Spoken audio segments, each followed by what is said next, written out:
Absolutely wanted to be here for today, for this event, and to have the first of these events here in Westminster Hall is really, really fantastic. I want to start by thanking the speakers of both houses for hosting this event. I think that shows the strength of unity and also to the APPG, of course, on British Muslims for organising it. It's fantastic to be able to get so many people here together in such a symbolic way, in such a symbolic place. So it is absolutely fantastic to be with you as people gather in homes, in mosques and communities around the country during this special season.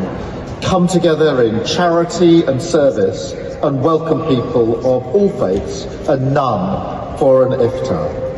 Now don't worry, I'm not going to speak for too long because I hear the food tonight is fantastic and we all want to get to that sooner rather than later. But it's excellent to be here to celebrate with you, and not just to celebrate, to say thank you.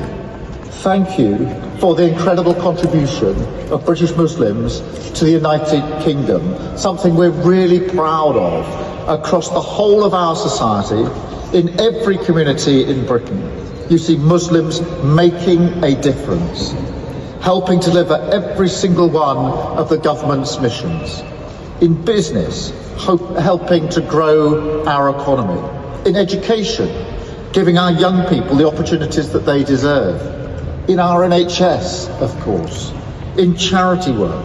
British Muslims are amongst the most generous group in the United Kingdom and beyond. So I must say thank you to you for all of that, and particularly what I know has been a very difficult time for Muslims here in the United Kingdom, with the pain of the conflict in Gaza and the suffering of the Palestinians. I've been profoundly moved by and those images of the last few weeks have been really impactful on me, on you and so many people, of thousands of Palestinians walking literally through rubble to find their homes and their communities. And those pictures must be in our mind's eye when we make decisions about what's to happen. And I'm absolutely clear in my mind that Palestinians must be allowed to rebuild and that we should stand alongside them in this effort on the road to a two-state solution, the only way to get lasting peace in my view. So as the people in Gaza celebrate Ramadan amid the rubble and despite the conflict, I'm proud that the United Kingdom has announced £17 million in humanitarian aid. And let me be absolutely crystal clear, given current circumstances. It is absolutely vital that aid can get into Gaza at speed and at greater volume to those who need it. Absolutely vital. And we should do everything we can to make sure that that aid gets in at speed, at volume, to the people who need it.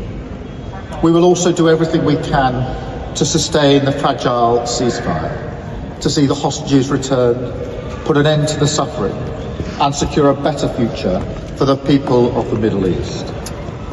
But I also know that conflict abroad affects communities here back at home, and I think this is felt more profoundly now than it has been for quite some considerable time.